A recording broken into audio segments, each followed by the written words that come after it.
નમસ્કાર દર્શક મિત્રો, આરટીવી ન્યૂઝમાં આપનું હાર્દિક સ્વાગત છે. આવો જોઈએ આજના સમાચાર. આગામી શનિવારના સાવરકુંડલા હાથા અંબાની ખોડિયાર આશ્રમ ખાતે ભવ્ય ઉજવણી કરવામાં આવશે. આ ધાર્મિક કાર્યક્રમ પૂજ્ય રામદાસ માતાજીના સાનિધ્યમાં યોજાશે. ખોડિયાર જયંતીની ભવ્ય ઉજવણી કરવામાં આવી.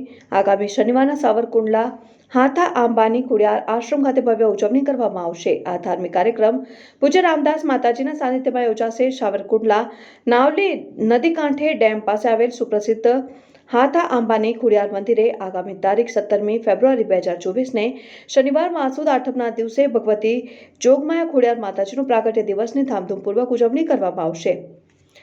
ખોડિયાર માતાજીનું પૂજન અર્ચન, ધ્વજારોહણ, યજ્ઞ, મહાઆરતી, સમૂહ મહાપ્રસાદ, બેડુ હોમ, ધર્મસભા, સંત મિલન વગેરે ધાર્મિક કાર્યક્રમનું આયોજન કરવામાં આવ્યું છે. ભાવનગર પંથકમાં રોહિશાળા નામના નાનકડા ગામમાં આદ્યશક્તિમાં ખોડિયાર માનું જન્મ સ્થાનક છે.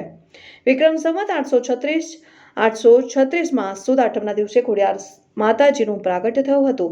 આ નાનકડા ગામમાં ગોપાલક મામડિયા ચારણ રહેતા હતા અને ચારણની કઠોર તપસ્યાથી પ્રસન્ન થઈને મહાદેવે તેને 8 સંતાનો આપી તેનું વાંઝ્યાપણું દૂર કર્યું હતું.